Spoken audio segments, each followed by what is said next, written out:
ダダーン N 子だよ。皆さん、世界最強になりたいですか？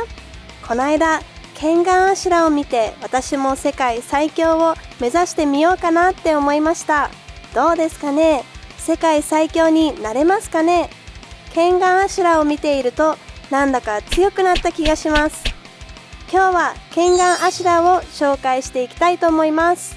小学館の配信する漫画アプリ漫画ワンとウェブ漫画サイト裏サンデーで連載し、ダンベル何キロ持てるの原作者でもあるサンドロビッチ・ヤバコさんとダロメオンさんが作画でタッグを組んで作り上げた最強格闘漫画ケンガンアシュラ。そんなケンガンアシュラが2019年ネットフリックスでついにオリジナルアニメ化。監督は青木鋼のアルペジオ、アルス・ノバ、暗殺教室などを手掛けた岸誠二さん。音楽制作にはフェアリーテイルやタイガーマスク W に関わった高梨康晴さんなど制作陣も超豪華。どうですか？筋肉が熱くなってきましたか？今日はケンガンアシュラの世界観やキャラクターの紹介、そしてもし私だったらどの闘技者を雇うかなどをお話ししたいと思います。それでは試合始め。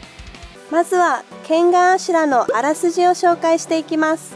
主人公は筋骨隆々な青年時田大馬と冴えない中年サラリーマンの山下和夫のダブル主人公。戦うのは大馬の方で、山下和夫は大馬の世話係です。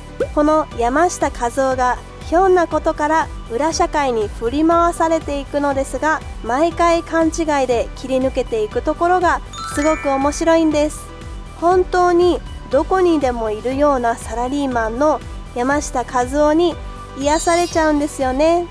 そんな彼らが目指すのは勝者が目もくらむような利益を手に入れられるケンガン絶命トーナメントでの優勝。このタッグが圧倒的な体格や特殊な技能を身につけた闘技者たちと戦っていきます。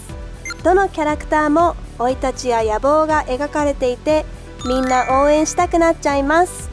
さまざまな思惑が錯綜する中、大馬と山下和夫がそれぞれの形で戦い、目標へ向かって共に奔走する姿に胸が熱くなること間違いなしです。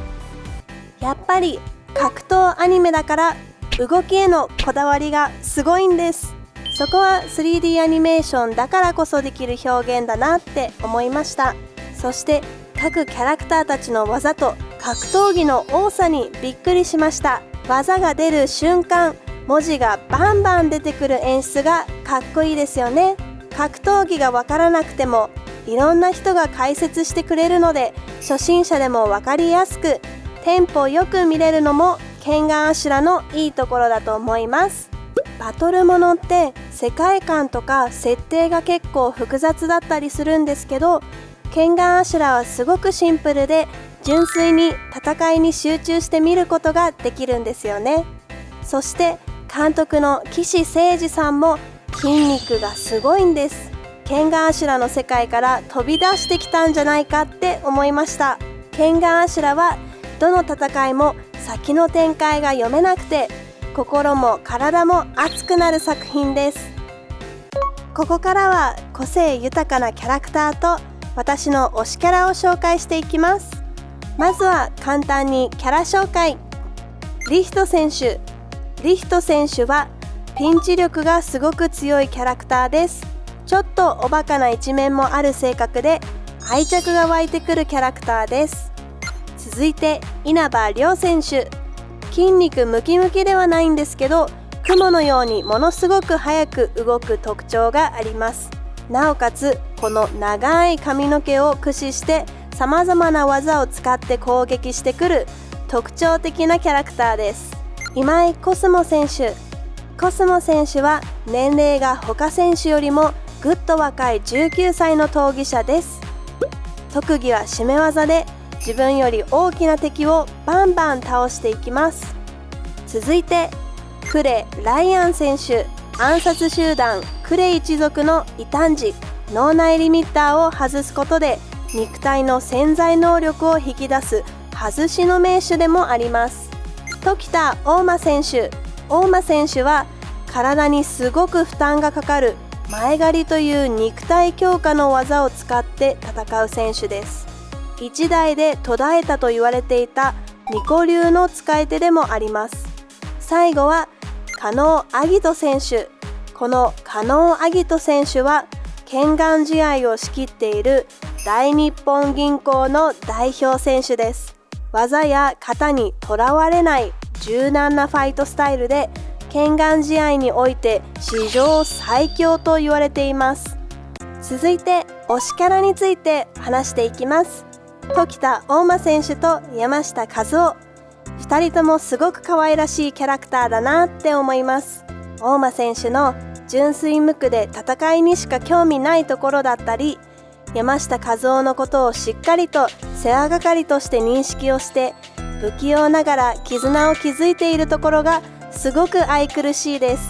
そんな山下和夫も大馬選手を男として尊敬していたり、ただのサラリーマンなのに怖い人たちがたくさんいる拳眼試合に巻き込まれていく様がかわいそうなんですけど、すごく可愛らしくて癒されます。最後に私が闘技者を雇うとしたら誰にするか話していきます。拳眼アシュラのキャラクターの中で雇うとしたら断然時田大馬選手って答えます。なので今回はあえて他のアニメのキャラクターから選んでハンマーバキを雇います。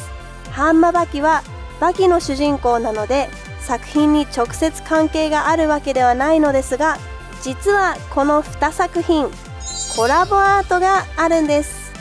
バキを知らない人に簡単に説明すると、最強を目標にする主人公バキが戦いを重ねて成長していく物語です。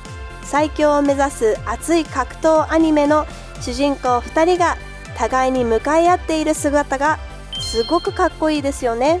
続いて拳眼アシュラの世界でハンマバキがどう戦えるか考えてみようと思います。